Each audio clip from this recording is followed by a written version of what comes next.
तो हम पढ़ रहे थे क्लास 12 फिजिक्स का चैप्टर नंबर 2 जिसका नाम था इलेक्ट्रोस्टैटिक पोटेंशियल एंड कैपेसिटेंस। उसका आज हमारा लास्ट वीडियो है, लास्ट टॉपिक है जिसका नाम है कॉम्बिनेशन ऑफ कैपेसिटर्स। हमने कैपेसिटर के कॉम्बिनेशन को समझना है एंड उसका पोटेंशियल एनर्जी हमें यहाँ पे कैलकुलेट करना है। तो सीरीज कॉम्बिनेशन देख लेते हैं। सबसे पहले सीरीज कॉम्बिनेशन में क्या होता है? In series combination of capacitor the second plate of every capacitor is joint to the next plate, यानी कि first plate of the next capacitor. इसमें क्या होता है सीरीज कॉम्बिनेशन में कि हमारे पास जो कैपेसिटर होते हैं सारे सीरीज में जुड़ेंगे। किस तरीके से कि पहले कैपेसिटर की जो सेकंड प्लेट होती है, ये जो सेकंड प्लेट दिखाई दे रही, ये नेक्स्ट कैपेसिटर के फर्स्ट प्लेट से इस तरीके से कनेक्टेड होती है। फिर उसी कैपेसिटर की जो सेकंड प्लेट होगी वो नेक्स्ट कैपेसिटर की फर्स्ट प्लेट से कनेक्टेड होगी। अगर इसमें और भी कैपेसिटर जुड़ेंगे आगे को तो यहाँ पे जो नेक्स्ट कैपेसिटर आएगा उस इसके लिए क्या है, देखो थर्ड जो हमारे पास कैपेसिटर है इसकी सेकंड प्लेट फोर्थ कैपेसिटर की फर्स्ट प्लेट से जुड़ जाएगी। इस टाइप का जो कॉम्बिनेशन होता है उस कॉम्बिनेशन को हम सीरीज कॉम्बिनेशन कहते हैं। इसलिए यहाँ पे लिखा है in series combination of capacitor the second plate of every capacitor is joint to the next plate, it means first plate of the next capacitor. Remember that in the series combination of any electric equipment, क्या लिखा है कि अगर कोई भी electric equipment है और उसको सीरीज कॉम्बिनेशन में जोड़ते हैं the potential difference is different for different equipment. क्या होता है इस केस में, जो हमारे पास डिफरेंट इक्विपमेंट जुड़ेंगे उन सबके बीच में पोटेंशियल डिफरेंस अलग अलग होगा। जैसे हमारे पास ये कैपेसिटर फर्स्ट है, ये कैपेसिटर सेकंड है और ये कैपेसिटर थर्ड है। तो कैपेसिटर फर्स्ट के एंड है जो ये दो एंड है, देखो एक एंड ये हो गया एक एंड ये हो गया। इन दो एंड के बीच पोटेंशियल क्या है, V1 है। C2 के बीच जो पोटेंशियल है वो V2 है। C3 के बीच पोटेंशियल है जो V3 है। ये ध्यान रखना है यहाँ पे जब भी सीरीज कॉम्बिनेशन में कोई भी इलेक्ट्रिक अप्लायंस जोड़ते हैं यानी कि इलेक्ट्रिक इक्विपमेंट जोड़ते हैं तो उनके सिरों के बीच जो वोल्टेज होता है यानी कि उनके एंड्स के बीच जो वोल्टेज होता है वो डिफरेंट होता है। और जो टोटल पोटेंशियल डिफरेंस होता है इस केस में देखो अब हमने क्या करा है, यहाँ पे हमने कैपेसिटर को सीरीज कॉम्बिनेशन में जोड़ा। अब यहाँ पे चार्ज आया है तो चार्ज कहीं से तो आया होगा, इसको हम क्या करेंगे इस तरीके से एक बैटरी से जोड़ देंगे। यहाँ पे है ना, यहाँ पे ये एक तरीके से बैटरी से जुड़ा होगा, ऐसे करके यहाँ पे एक बैटरी लगेगी ऐसे करके, तो ठीक है। तो क्या हुआ है देखो यहाँ पे, तो मान लो हमारे पास जो टोटल सप्लाई वोल्टेज है जो हमने इस सिस्टम को दी है, इस अप्लायंस को दी है यानी कि इन तीनों कैपेसिटर को दी है वो V है। तो इस केस में जो ये V है ये तीन पार्ट में डिवाइड हो जाएगी। C1 पे V1 वोल्टेज हम कंसीडर कर लेंगे, C2 पे V2 वोल्टेज कंसीडर कर लेंगे और C3 पे V3 वोल्टेज कंसीडर कर लेंगे। और इस केस में total potential difference in the series connection will be given by the formula V equal to V1 plus V2 plus V3। ये हमेशा हमें ध्यान रखना है कि सीरीज कॉम्बिनेशन जब भी जुड़ता है तो उसमें क्या होता है, पोटेंशियल डिफरेंस जो होता है इलेक्ट्रिक अप्लायंस के बीच एंड्स के बीच अलग अलग हो जाता है और वो जो टोटल पोटेंशियल के सम के बराबर होता है। तो तीनों को जोड़ देंगे तो टोटल पोटेंशियल निकल जाएगा, यानी कि तीनों पोटेंशियल के सम को जोड़ेंगे तो टोटल पोटेंशियल निकल के आ जाएगा। अब बात करें हम V1 की कि जो हमारे पास कैपेसिटर C1 है यानी कि हमारे पास एक कैपेसिटर है जो फर्स्ट कैपेसिटर है, इसकी जो कैपेसिटेंस है वो C1 कंसिडर की है यहाँ पे। सेकंड वाला जो कैपेसिटर है उसकी कैपेसिटेंस C2 कंसिडर की है।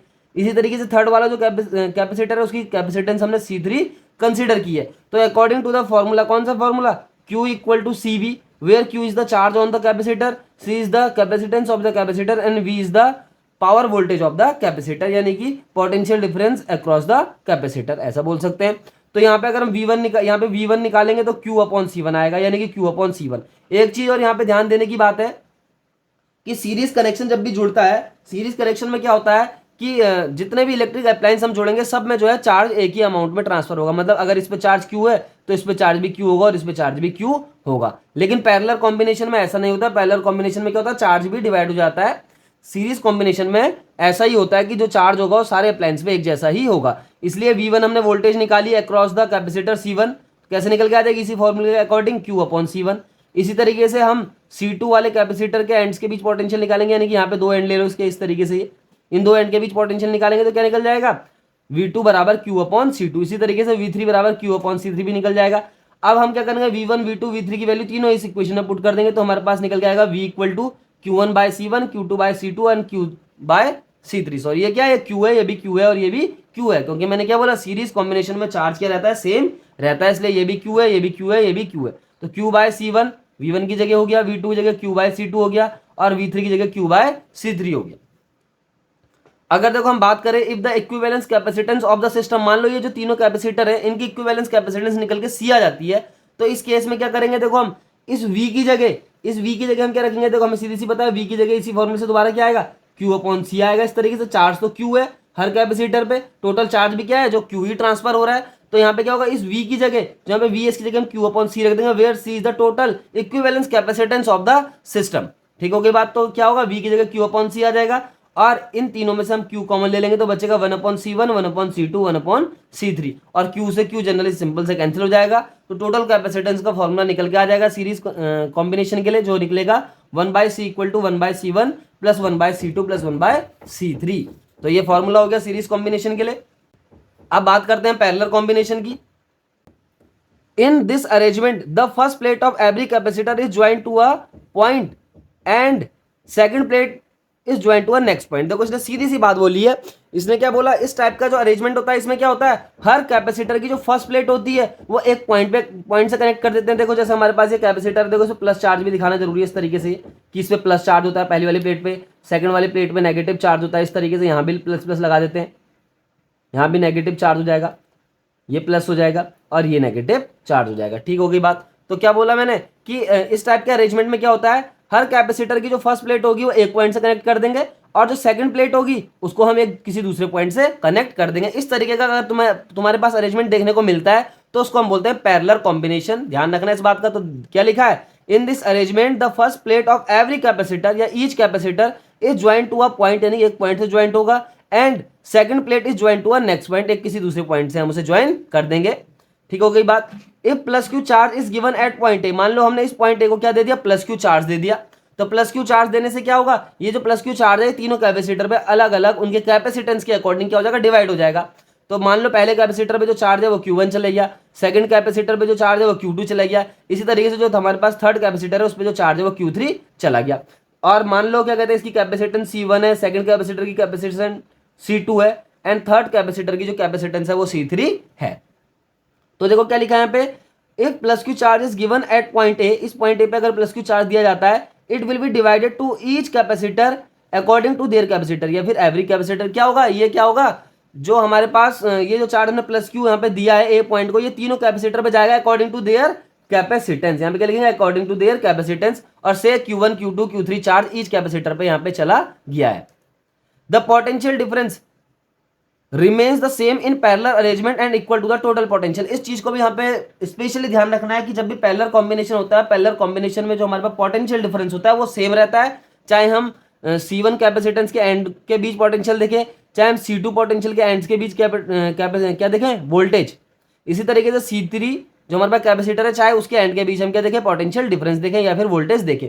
तो इस चीज का विशेष ध्यान रखना है, जब भी क्या कहते हैं हमारे पास पैरेलल कॉम्बिनेशन किसी भी इलेक्ट्रिक अप्लायंस का जुड़ेगा, तो पैरेलल कॉम्बिनेशन में जितने भी इक्विपमेंट जुड़ेंगे या फिर जितने भी अप्लायंस जुड़ेंगे, सबके एंड के बीच जो पोटेंशियल होगा सेम रहेगा, और जो पोटेंशियल जो सेम है वो टोटल पोटेंशियल के बराबर भी होगा। तो क्या लिखा है, the potential difference remains the same in parallel arrangement and equal to total potential, और ये क्या होगा, टोटल पोटेंशियल के बराबर होगा, यानी कि टोटल सप्लाई वोल्टेज के बराबर ये हो जाएगा। अब देखो हमने क्या किया था, ए पॉइंट को क्यू चार्ज दिया था, तो क्या होगा, C1 जो हमारे पास कैपेसिटर है जिसकी कैपेसिटेंस क्या है, C1 है, उसके कैपेसिटेंस के अकॉर्डिंग उस पर चार्ज चला गया, C2 के कैपेसिटेंस के अकॉर्डिंग उस पर चार्ज चला गया, इसी तरीके से इस कैपेसिटर की कैपेसिटेंस C3 के अकॉर्डिंग इस पे भी चार्ज चला गया। तो टोटल चार्ज क्या था, हो गया, इस पे Q1 है, इस पे Q2 है, इस पे Q3 है, तो total charge Q equal to Q1 plus Q2 plus Q3।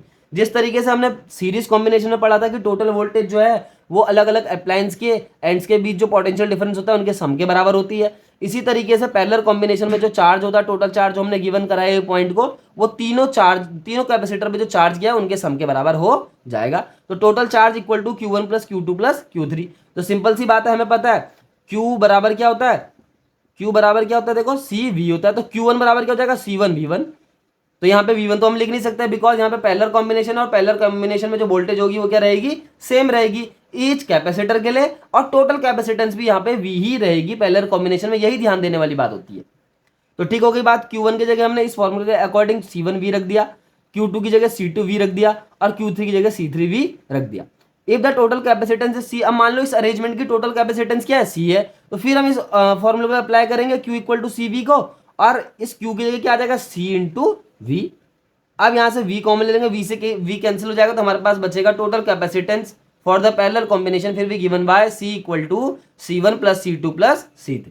तो इस बात की हमें यहाँ पे ध्यान रखना है। तो हमने क्या करा, यहाँ पे हमने जो हमारे पास कैपेसिटर थे उनको सीरीज कॉम्बिनेशन में भी जोड़ दिया, और पैरेलल कॉम्बिनेशन में भी जोड़ दिया। और कुछ चीजें जो उनकी ध्यान रखने की है वो हमें क्या रखनी है, अपने दिमाग में याद रखनी है। जिस तरीके से मैंने क्या बोला कि सीरीज कॉम्बिनेशन में जो वोल्टेज होगा अलग अलग अप्लायंस के एंड्स के बीच अलग अलग हो जाएगा, लेकिन उन तीनों को अगर हम जोड़ देंगे या जितने भी हमारे पास अप्लायंस जुड़े हैं, जितने भी हमारे पास इक्विपमेंट जुड़े हैं, उनके एंड्स के बीच जितने भी पोटेंशियल डिफरेंस है अलग अलग, उन सबको जब ऐड करेंगे तो टोटल सप्लाई वोल्टेज के बराबर आ जाता है।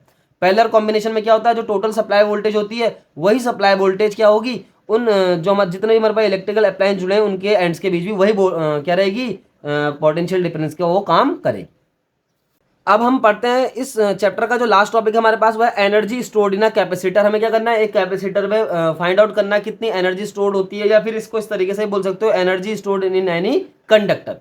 तो हमें क्या करना है, एनर्जी स्टोर निकालनी है। तो हमेशा इस चीज का और ध्यान रखना होता है, एनर्जी जो स्टोर होती है वो हमेशा पोटेंशियल एनर्जी के फॉर्म में ही, किसी भी सिस्टम में जो एनर्जी स्टोर होती है वो हमेशा पोटेंशियल एनर्जी के फॉर्म में ही स्टोर होती है। To determine the energy stored in a capacitor consider initially two uncharged conductor 1 and 2। हमने क्या करा है, दो अनचार्ज कंडक्टर ले लिए, एक कंडक्टर 1 ले लिया, एक कंडक्टर 2 ले लिया।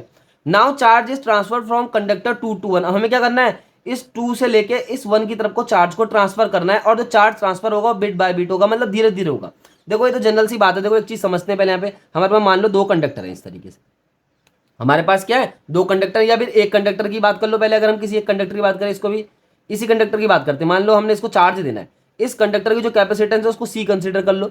इसको हमें कितना चार्ज देना है, मान लो हमें इसे कितना चार्ज देना है, क्यू चार्ज देना है। तो क्यू चार्ज में से सबसे पहले क्या होगा, देखो डायरेक्ट तो उस पर टोटल चार्ज क्यू जाएगा नहीं। ऐसा क्यों होता है, देखो जनरल सी बात है, सीधी सी बात, इसको ऐसे समझ लो। जब हम खाना खाते हैं तो क्या होता है, खाना हम पूरा एक बार में तो खा नहीं लेते, तो धीरे धीरे धीरे धीरे क्या कहते हैं, हम खाने को खाते हैं, धीरे धीरे टाइम लगाते हैं। इसी तरीके से कोई कंडक्टर को जब चार्ज दिया जाता है तो उसको धीरे धीरे दिया जाता है। अब मान लो इनिशियली इसको चार्ज तो हम थोड़ा ज्यादा दे दिया, हमने कितना चार्ज दे दिया इसको इनिशियली, Q1 चार्ज दे दिया हमने, है ना। देना टोटल Q चार्ज है, इसकी कैपेसिटेंस C है। पहले इसको इनिशियली क्या करा हमने, क्या करा, Q1 चार्ज दे दिया। इस कंडक्टर को हमने Q1 चार्ज दिया। तो Q1 चार्ज देने से क्या होगा, शुरू में इनिशियली क्या, तो थोड़ा ज्यादा चला जाता है, तो हमने Q1 चार्ज दे दिया।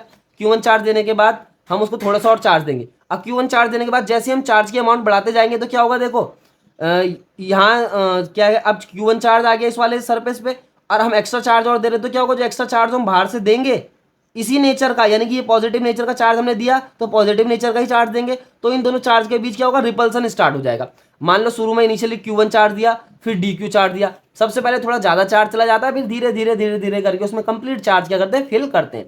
तो क्या होगा, देखो पहली से चार्ज उसमें प्रेजेंट हो गया Q1। अब इस कंडक्टर को जो हमने Q1 चार्ज दिया, उस कंडक्टर में पहले से Q1 चार्ज प्रेजेंट है, एक्स्ट्रा चार्ज बाहर से दे रहे हैं, तो दोनों चार्ज के बीच रिपल्सन होगा। और रिपल्सन होने के कारण क्या होगा, हमें इस रिपल्सन के अगेंस्ट वर्क करना पड़ेगा। जो रिपल्सन के अगेंस्ट वर्क करना पड़ रहा है, यही वर्क क्या होगा, इस कंडक्टर की पोटेंशियल एनर्जी के फॉर्म में इसमें क्या हो जाएगा, स्टोर हो जाएगा। तो यही कॉन्सेप्ट यहाँ पे लगा रखा है। तो क्या लिखा है, देखो हमें क्या करना है, now charge is transferred from conductor 2 to conductor 1 bit by bit. At the end conductor 1 gets charge q. क्या बोला, लास्ट में जाते जाते कंडक्टर जो हमारे पास 1 है उस पर चार्ज क्यू हो जाना चाहिए। And conductor 2 gets charge minus q, और कंडक्टर 2 पे कितना चार्ज हो जाएगा, माइनस क्यू। देखो जब 2 से लेके 1 पे प्लस क्यू चार्ज ट्रांसफर हो जाएगा, तो सीधी सी बात है 2 पे माइनस क्यू चार्ज अपने आप आ जाएगा, क्योंकि उस पर प्लस क्यू चार्ज चला गया तो उसमें माइनस क्यू चार्ज अपने आप बच जाएगा। Initially conductor 1 acquires Q dash. क्या बोला, इनिशियली मान लो इस कंडक्टर 1 को क्यू डैश चार्ज दिया गया। Now work done to acquire charge d q dash on 1। मैंने क्या बोला, सबसे पहले इसको थोड़ा ज्यादा चार्ज दे देंगे। मान लो इसको क्यू डैश चार्ज दे दिया इनिशियली ना, इस 1 कंडक्टर को हमने इनिशियली क्या करा, क्यू डैश चार्ज दे दिया। अब इस पे थोड़ा थोड़ा चार्ज करके डालेंगे। इसके बाद जैसे क्यू डैश इस पे चला जाएगा, फिर थोड़ा थोड़ा अमाउंट डालेंगे चार्ज की। ऐसा क्यों करेंगे, क्योंकि अब रिपल्सन होना बनता है, मतलब रिपल्सन होगा ही होगा। इसके पे जो क्यू डैश चार्ज आ गया, बाहर से जो हम डी क्यू चार्ज और देंगे या फिर डी क्यू डैश चार्ज जो और देंगे, उस क्यू डैश चार्ज, इसमें जो क्यू डैश चार्ज प्रेजेंट है और जो हम यहाँ से डी क्यू चार्ज दे रहे हैं, इन दोनों के बीच क्या हो जाएगा, रिपल्सन होना स्टार्ट हो जाएगा। और इस रिपल्सन के अगेंस्ट ही हमें वर्क करना पड़ता है, और वही वर्क क्या होता है, पोटेंशियल एनर्जी के फॉर्म में स्टोर हो जाता है। तो initially conductor 1 have charge q dash and now work done to acquired d q dash charge on 1, यानी कि अब इस 1 कंडक्टर को डी क्यू डैश चार्ज दिया जाएगा। तो अकॉर्डिंग टू फॉर्मूला इसको कितना वर्क करना पड़ेगा, कौन से फॉर्मूले के अकॉर्डिंग, पोटेंशियल डिफरेंस का फॉर्मूला क्या होता है, V equal to W upon q. तो वर्क इक्वल टू क्या हो जाएगा, V इंटू क्यू। V की जगह V डैश है, ये V डैश क्या है भाई, देखो जब हमने इस कंडक्टर को चार्ज Q डैश दिया तो कंसीडर कर लो V डैश क्या है, इसका पोटेंशियल है। क्योंकि जो पोटेंशियल होता है वो क्या होता है, उसके चार्ज के अमाउंट पे डिपेंड करता है। जितना ज्यादा चार्ज होगा किसी कंडक्टर पे, उतना ही ज्यादा उसकी पोटेंशियल की वैल्यू भी हो जाती है। तो यहाँ पे लिखा V dash potential of one at q dash. जैसे हमने क्यू डैश चार्ज कंडक्टर 1 को दिया तो सपोज कर लो उसका जो पोटेंशियल था वो वी डैश हो गया। लेकिन ध्यान रखना है कंडक्टर की जो कैपेसिटेंस होती है वो चेंज नहीं होती, वो कांस्टेंट रहती।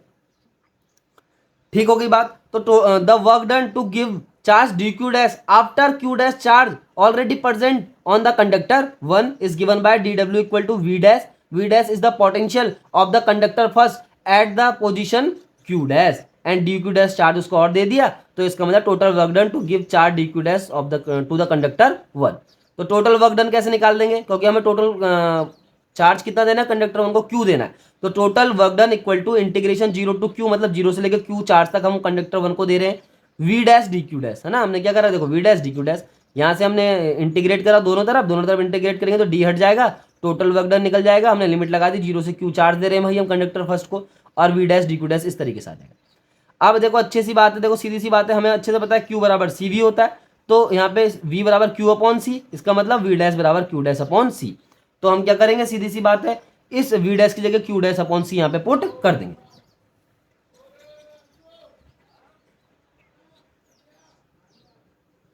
ठीक हो गई बात। तो हमने क्या करा, क्यू डैश अपॉन सी पुट कर दिया। अब देखो सी तो जो है कांस्टेंट है, कैपेसिटेंस है कंडक्टर का, तो 1 अपॉन सी इस तरीके से बाहर आ जाएगा। इंटीग्रेशन के अंदर बचेगा 0 to q q dash d q dash. अब देखो यहाँ भी क्यू डैश है, यहाँ भी डी क्यू डैश है, मतलब क्यू डैश के रिस्पेक्ट में हम इस क्यू डैश को क्या कर रहे हैं, इंटीग्रेट कर रहे हैं। तो बहुत सिंपल सी बात है, एक फॉर्मूला याद कर लेते हैं फिर से। इंटीग्रेशन एक्स की पावर एन इक्वल टू क्या होता है, एक्स की power n plus one upon n plus one. ये इंटीग्रेशन का सबसे जनरल और सबसे पहला फॉर्मूला होता है। तो यही फॉर्मूला हमने यहाँ पे अप्लाई कर दिया। ये क्यू डैश है तो इसकी पावर देखो, क्यू डैश की पावर कितनी है यहाँ पे 1 है इस तरीके से, तो इसकी पावर 1 + 1 2 हो जाएगी, और इसके अपॉन में भी 1 + 1 2 हो जाएगा। तो क्यू डैश स्क्वायर अपॉन 2। अब क्या करेंगे, इस क्यू डैश की जगह हम पहले अपर लिमिट लगेंगे फिर लोअर लिमिट। इस क्यू डैश की जगह सबसे पहले क्यू रखना है, फिर इस क्यू डैश की जगह यहाँ पे 0 भी रख देना है। तो ये निकल के आ जाएगा 1/c Q square by 2 minus 0/2। 0 क्यों आएगा, क्योंकि लोअर लिमिट लगनी है। मैंने क्या होता किस तरीके से रखते हैं लिमिट, पहले upper limit minus lower limit. तो क्यू डैश की जगह पहले क्यू आएगा और फिर माइनस लगा के लोअर लिमिट आएगी क्यू डैश की जगह 0, तो इस तरीके से निकल के आ जाएगा। तो work done to give charge q to the charge conductor, यानी टू द कंडक्टर 1, ये क्या है, the work done to given total charge q to the conductor 1 is given by this formula, and this work done is also called the potential energy of the capacitor या फिर potential energy of the conductor।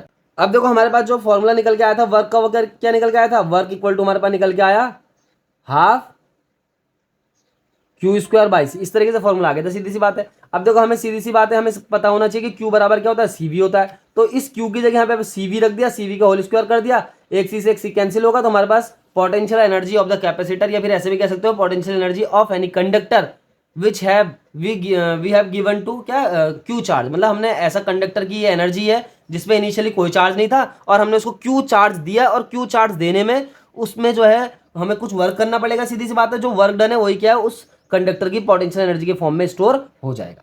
अब हम बात करते हैं parallel plate capacitor की। Parallel plate capacitor के लिए इस पोटेंशियल एनर्जी को थोड़ा सा मॉडिफाई करते हैं।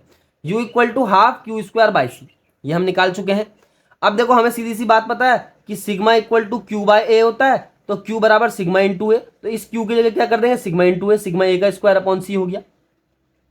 अब देखो हम बात कर रहे हैं पैरेलल प्लेट कैपेसिटर की। तो पैरेलल प्लेट कैपेसिटर की ये कैपेसिटेंस होती है when vacuum is present between the plates of the capacitor. ये उस केस में क्या होगी, पैरेलल प्लेट कैपेसिटर की कैपेसिटेंस हो जाएगी। तो हमने इस क्यू की जगह सिग्मा ए रखा, तो इस सी की जगह हम epsilon not a upon D रख देंगे, epsilon not a upon D, D ऊपर चला जाएगा। अब देखो इसको हमने ओपन करा तो एक ए से एक कट गया, हमारे पास बचा सिग्मा स्क्वायर, एक ए बच गया, डी बच गया अपॉन 2 एप्सिलॉन नॉट। ठीक हो गई बात। अब हमें अच्छे से पता है, देखो ई बराबर क्या होता है, sigma upon epsilon not between the plates of the capacitor, ये भी पता होना चाहिए हमें। हमने जब क्या करा था, हमने पैरेलल प्लेट कैपेसिटर पढ़ा था, या फिर गॉस लॉ के एप्लीकेशन में भी ये सीखा है। Between the plates of capacitor क्या होता है कि जो हमारे पास इलेक्ट्रिक फील्ड होता है वो सिग्मा अपॉन एप्सिलॉन नॉट के बराबर निकल जाता है। तो हम सिग्मा अपॉन एप्सिलॉन नॉट की जगह क्या रखने वाले, इलेक्ट्रिक फील्ड ई का ई रखने वाले। तो कि देखो यहाँ पे पहले उसने उसके बाद यहाँ पे थोड़ा सा अरेंजमेंट क्या करा उसको देखते हैं पहले। तो देखो थोड़ा सा अरेंजमेंट क्या करा, देखो उसने यहाँ पे एप्सिलॉन नॉट एक ही था, यहाँ पे एप्सिलॉन नॉट से देखो मल्टीप्लाई कर दिया नीचे भी ऊपर भी, मतलब डिनोमिनेटर में भी और न्यूमरेटर में भी एप्सिलॉन नॉट से मल्टीप्लाई कर दिया, डिवाइड भी कर दिया। देखो एप्सिलॉन नॉट से मल्टीप्लाई करा न्यूमरेटर में, और इसी तरीके से डिनोमिनेटर में भी एप्सिलॉन नॉट से मल्टीप्लाई कर दिया। तो कहने का मतलब क्या, इस एक्सप्रेशन में हमने एप्सिलॉन नॉट से मल्टीप्लाई करा, एप्सिलॉन नॉट से डिवाइड करा, तो नीचे एप्सिलॉन नॉट पहले से प्रेजेंट था तो वो हो जाएगा एप्सिलॉन नॉट का स्क्वायर। तो हम इसको इस तरीके से लिख देंगे सिग्मा अपॉन एप्सिलॉन नॉट का होल स्क्वायर, और ये एप्सिलॉन नॉट यहाँ पे आ जाएगा, और ए डी तो पहले यहाँ पे प्रेजेंट है। तो क्या निकल रहा है ये निकल है potential energy of the parallel plate capacitor is given bye 1/2। देखो इसकी जगह हमने ई रख दिया तो ई स्क्वायर हो गया, एप्सिलॉन नॉट ये हो गया, ये 8 हो गया, तो ये निकल गई potential energy of the parallel plate capacitor. अब बात कर रहा है एनर्जी डेंसिटी और energy stored per unit volume. देखो ध्यान रखना है एनर्जी डेंसिटी या फिर energy stored per unit volume, बात एक ही है। पर यूनिट वॉल्यूम में हम क्या करेंगे, वॉल्यूम से डिवाइड कर देंगे। तो वॉल्यूम बराबर, देखो वॉल्यूम बराबर क्या है यहाँ पे ध्यान से अगर हम देखें तो एरिया इंटू डिस्टेंस को हम वॉल्यूम की टर्म में डिफाइन कर सकते हैं। तो देखो ये हो गया एरिया इंटू डिस्टेंस, इसको हम क्या बोल सकते हैं, वॉल्यूम बोल सकते हैं। तो हमने वॉल्यूम से डिवाइड कर दिया तो एनर्जी डेंसिटी निकल गई पैरेलल प्लेट कैपेसिटर की, या फिर energy stored per unit volume in the parallel plate capacitor. A d से डिवाइड करा, वॉल्यूम से डिवाइड करा तो निकल के आ गई energy density for the parallel plate capacitor.